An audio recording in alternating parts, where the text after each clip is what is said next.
Parashat Mishpatim.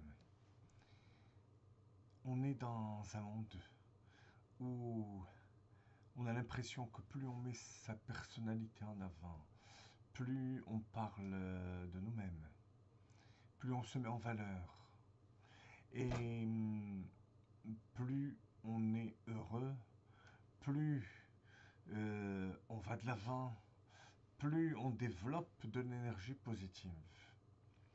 Alors, tout ça peut être vrai si c'est précédé de quelque chose de fondamental pour un juif.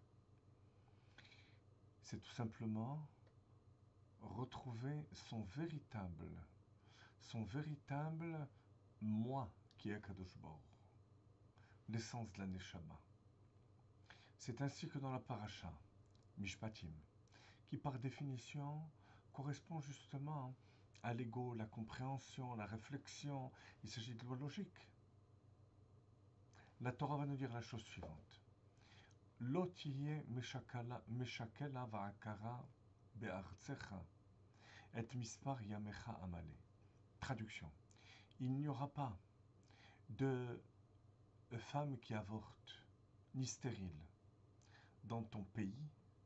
Je remplirai le nombre de tes jours, de tes années sur terre. Dieu promet. La Chassidoute explique ce verset de la manière suivante. Et pour nous, c'est énorme comme base de vie.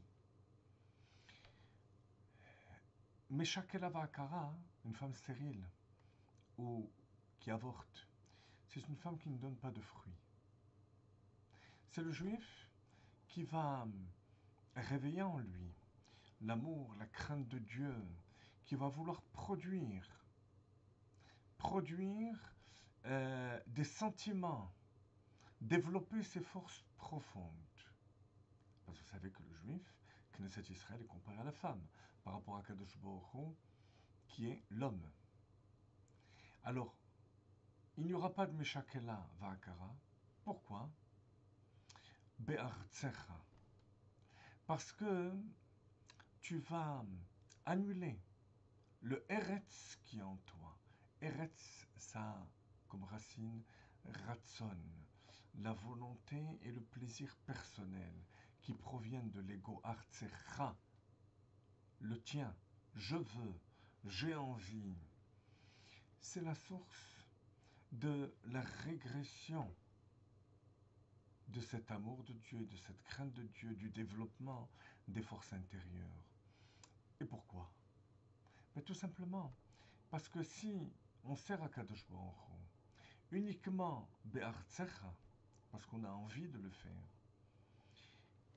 tout d'abord, ce service divin va être limité par cette envie.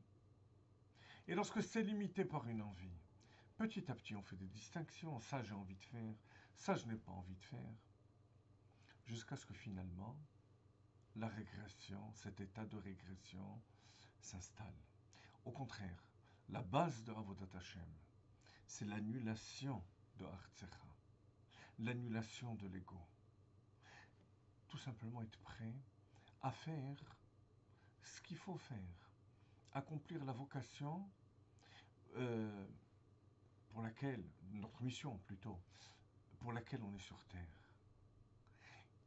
Qu'est-ce que je dois faire?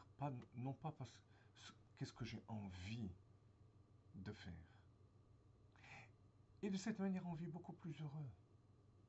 On atteint cette dimension d'infini. Il n'y a plus que la volonté d'Akadosh Baruch Hu. À chaque instant, je remplis la mission pour laquelle Akadosh Baruch Hu m'a mis sur terre. Et c'est la suite du verset. Et mispar yamecha amale. Le nombre de tes jours, je remplis. Car effectivement, Akadosh Baruch Hu nous a donné une vie qui est composée d'années, qui est composée de mois, de jours, d'instants. Tout ça en fonction de la mission qu'on a à accomplir sur Terre. Il n'y a ni un instant de plus, ni un instant de moins. Lorsqu'on prend conscience de cela, il n'y a plus un instant à perdre. Et il n'y a plus un instant de perdu. Et le Rabbi va plus loin. Autre explication de Et Mispar Yamecha Amalé. Même si on a perdu du temps, même si on a perdu des années, des mois, on a perdu du temps.